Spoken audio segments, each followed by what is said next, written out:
Halo semuanya, Assalamualaikum warahmatullahi wabarakatuh. Perkenalkan kami dari kelompok 3 dan nama-nama anggota dari kelompok 3. Muhammad Rafi Fadila, Mutiara Ramadhani, Nazwa Gunawan, Nur Rahayu, Nur Baiti, Radhifa, Rafi Syawal Nuri Rizkiansyah, Rafa Gita Ramadhani, Salsa Miftahul Jannah, dan Saka Pangestu Pratama. Video kali ini kita akan membahas tentang hakikat bangsa dan negara. Manusia sebagai makhluk hidup individu dan makhluk sosial. Sebagai makhluk individu, manusia terdiri atas dua unsur, yaitu unsur jasmani atau raga dan unsur rohani atau jiwa. Manusia diberi potensi berupa jasmani, akal pikiran, perasaan, dan keyakinan, sehingga sanggup berdiri sendiri dan bertanggung jawab atas dirinya. Sedangkan manusia sebagai makhluk sosial tidak dapat hidup sendirian. Manusia selalu membutuhkan bantuan manusia lainnya. Aristoteles menyebutkan manusia sebagai makhluk politikon, yaitu makhluk pada dasarnya selalu ingin bergaul dan berkumpul dengan yang lainnya. Secara kodratik, manusia dapat hidup berdampingan atau berkelompok secara manusia lainnya, karena didorong oleh kebutuhan biologis. 1. Pengertian bangsa. Ada beberapa ahli yang mengumumkan pengertian tentang bangsa sebagai berikut. A. S. Renan. Bangsa adalah sekelompok manusia yang dipersatukan karena memiliki persamaan sejarah dan cita-cita yang sama. Bangsa juga harus terikat oleh tanah air yang sama. B. Osborne. Bangsa adalah kelompok manusia yang mempunyai persamaan karakter yang tumbuh karena persamaan nasib. C. F. Basel. Bangsa terbentuk karena adanya hasrat bersatu. Hasrat itu timbul karena adanya hasrat kesatuan antara manusia dan tempat tinggalnya. C. Suryono Surkanto. Bangsa adalah unit yang mandiri suatu kelompok teritorial dengan hak kewarganegaraan yang memiliki karakteristik yang sama. 2. Unsur-unsur terbentuknya bangsa. Adapun unsur-unsur terbentuknya bangsa sebagai berikut. A. Unsur-unsur terbentuknya bangsa dalam arti sosiologis antroporis meliputi 1. Keturunan, persamaan darah dan hubungan kerabatan. 2. Persamaan tanah kelahiran. 3. Kesamaan adat, budaya, bahasa, dan keyakinan. B. Unsur-unsur terbentuknya bangsa dalam arti politik. 1. Keinginan bersama untuk mencapai kemajuan dan kesejahteraan hidup. 2. Adanya nasib yang sama atau penderitaan yang sama sebagai suatu bangsa. 3. Adanya wilayah bersama yang dianggap sebagai bersangkut. 3. Hakikat bangsa. Manusia sebagai makhluk Tuhan Yang Maha Esa pada hakikatnya memiliki sifat kodrat sebagai makhluk individu dan makhluk sosial. Oleh karena itu, bangsa pada hakikatnya adalah merupakan suatu penyelemahan dari sifat kodrat manusia tersebut dalam merelasikan harkat dan martabat kemanusiaan. 4. Pengertian dan unsur terbentuknya bangsa. A. Pengertian negara. Istilah negara merupakan terjemahan dari de Staat Belanda, de Staat Inggris, de Staat Prancis, Statum Latin, de Stato Italia, dan der Staat Jerman. Menurut bahasa dan Sanskerta, nagari atau negara berarti kota, sedangkan menurut bahasa dan suku-suku di Indonesia sering disebut negeri atau negara, yaitu tempat tinggal. Pengertian negara dari pendapat para pakar. 1. George Jelinek.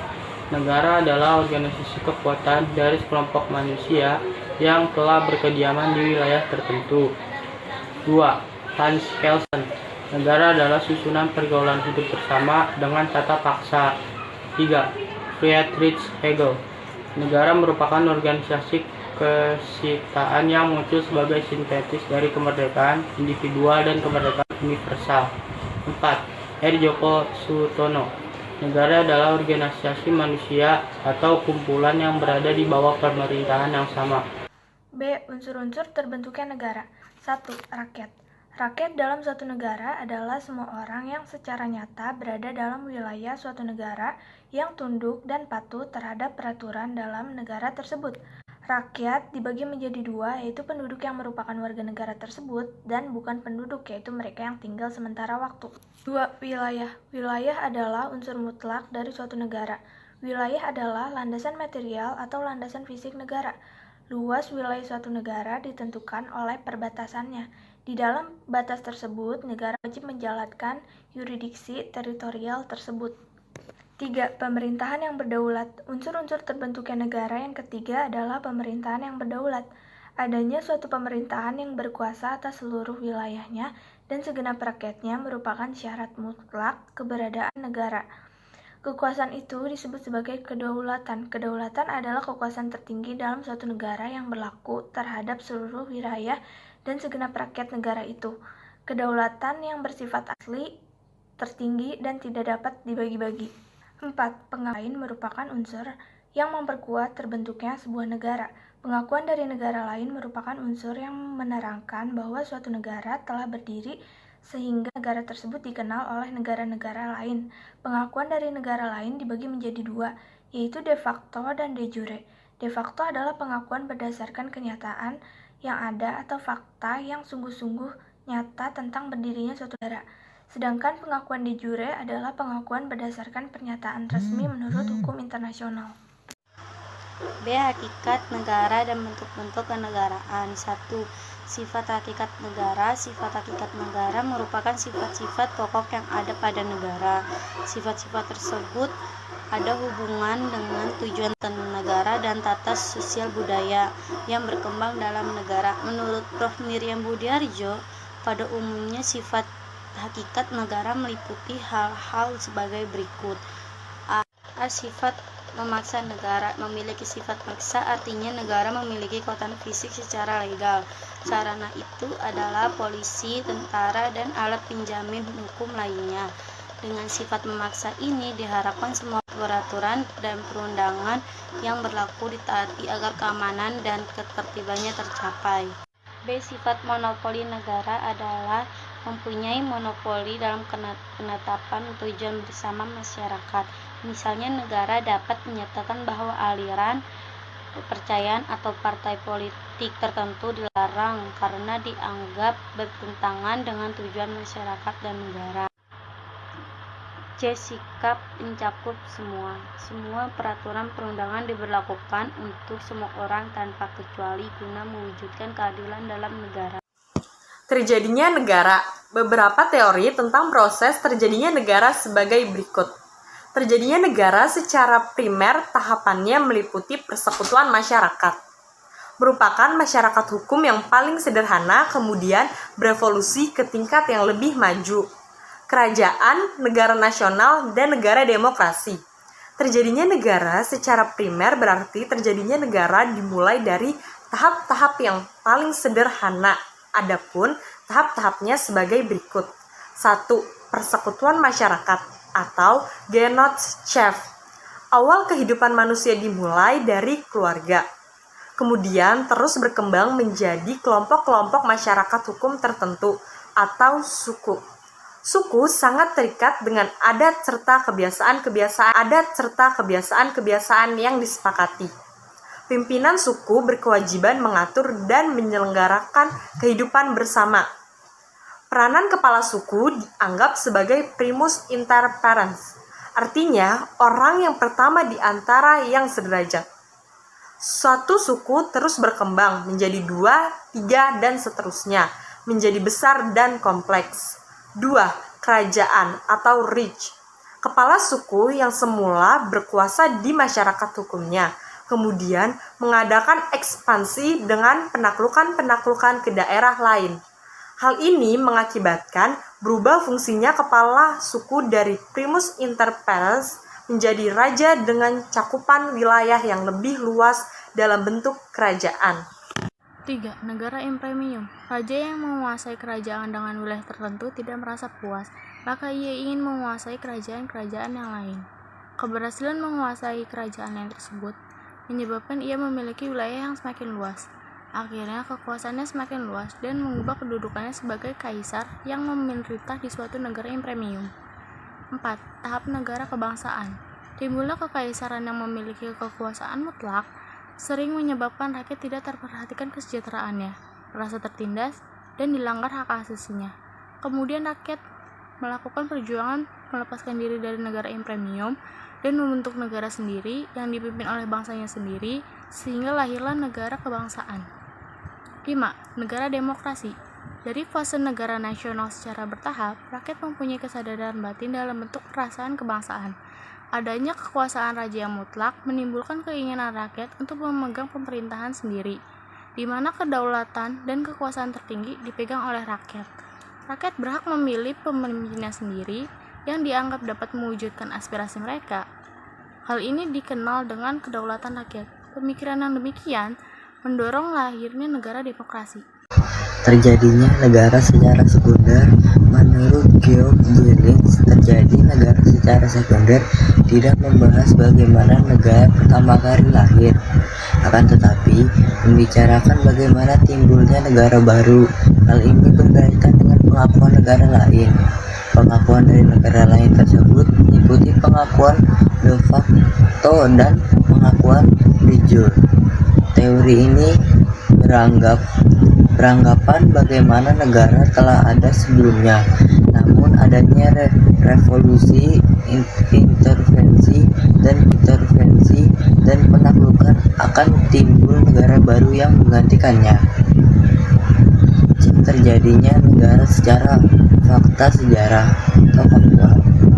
Asal mula terjadinya negara berdasarkan fakta sejarah, yaitu berdasarkan yang benar-benar terjadi yang diungkap dalam sejarah sebagai berikut. 1. Pendudukan, yaitu wilayah yang kosong sebelum dikuasai, kemudian didatangi dan dikuasai.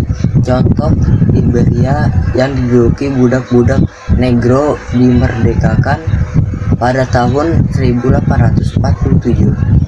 2. Peleburan, yaitu terjadinya negara dengan cara negara-negara kecil melebur menjadi negara baru. Contoh, terbentuknya federasi negara Jerman pada tahun 1871. 3. Penaikan, yaitu wilayah negara bertambah luas akibat penaikan lumpur sungai. Contoh, wilayah negara Mesir yang terbentuk dari delta sungai Nil. 4. Penyerahan, yaitu suatu wilayah diserahkan kepada negara lain berdasarkan suatu perjanjian. Contoh, wilayah Schleswig diserahkan oleh Australia pada Prusia, Jerman, karena ada perjanjian bahwa negara yang kalah perang harus memberikan negara yang dikuasainya kepada negara yang menang. 4. Penyerahan, sesi, dan bagian saya adalah nomor 5 tentang pencaplokan anak sakti, yaitu wilayah suatu negara dicamplok atau diambil alih negara lain tanpa reaksi. Contoh, negara Israel ketika dibentuk tahun 1948, wilayahnya banyak mencamplok daerah Palestina, Suriah, Yordania, dan Mesir.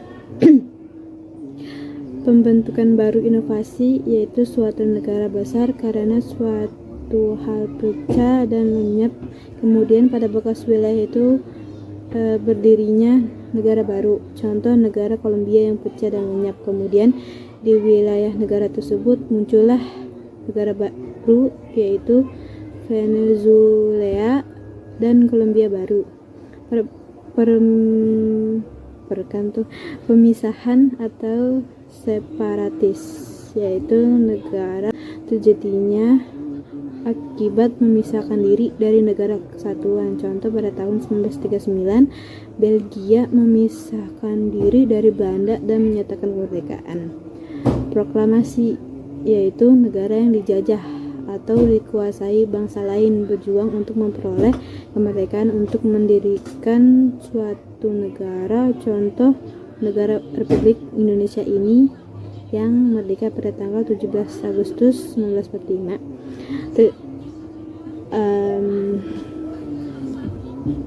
Terjadinya negara secara pendekatan teori spekulatif dan terjadinya negara secara pendekatan teori spekulatif. 1. Teori ketuhanan bahwa segala sesuatu ketuhanan bahwa segala sesuatu terjadi atas kehendak Tuhan, demikian juga negara terjadi atas kehendak Tuhan. 2. Teori perjanjian masyarakat, terjadinya negara karena adanya perjanjian masyarakat, yaitu vakum unionis dan vakum subjektionis. 3. Teori kekuasaan. Negara terbentuk atas dasar kekuasaan dan kekuasaan adalah ciptaan mereka yang paling kuat dan berkuasa. Bentuk kenegaraan lainnya di dunia sebagai berikut. 1. Serikat negara atau konfederasi. Konfederasi adalah perserikatan beberapa negara anggota yang merdeka dan berdaulat penuh, yaitu berdaulat ke dalam dan keluar. 2. Uni. Uni adalah gabungan negara yang terdiri atas dua negara atau lebih, yang masing-masing negara merdeka dan berdaulat penuh dan mempunyai seorang kepala negara yang sama. Macam-macam uni meliputi uni real dan uni personil. Dominion. Dominion adalah gabungan negara merdeka dan berdaulat penuh, yang sebelumnya merupakan jajahan Inggris. 4. Koloni. Koloni adalah suatu negara yang sepenuhnya berada di bawah penguasaan negara lain. 5. Mandat. Mandat adalah suatu negara bekas jajahan dari negara yang kalah dalam Perang Dunia I, yang kemudian diletakkan di bawah perlindungan negara yang menang dalam Perang Dunia I, dengan pengawasan Dewan Mandat LBB. 6. Truste atau perwalian. Negara perwalian adalah suatu negara yang sesudah Perang Dunia II diurus oleh beberapa negara di bawah Dewan Perwalian PBB. 7. Protektorat. Protektorat adalah suatu negara yang berada di bawah perlindungan negara lain yang lebih kuat. B. Bentuk pemerintahan. Secara garis besar, bentuk pemerintahan yang terkenal adalah kerajaan atau monarki dan republik. A. Kerajaan atau monarki. Pemerintahan kerajaan atau monarki adalah suatu negara yang kepala negaranya jika laki-laki dipimpin oleh seorang raja, sultan, atau kaisar, dan apabila kepala negaranya perempuan disebut ratu. B. Republik. Bentuk pemerintahan republik adalah suatu bentuk negara di mana kepala negaranya ialah seorang presiden. Itu saja presentasi dari kelompok kami. Kurang lebihnya mohon maaf. Wassalamualaikum warahmatullahi wabarakatuh.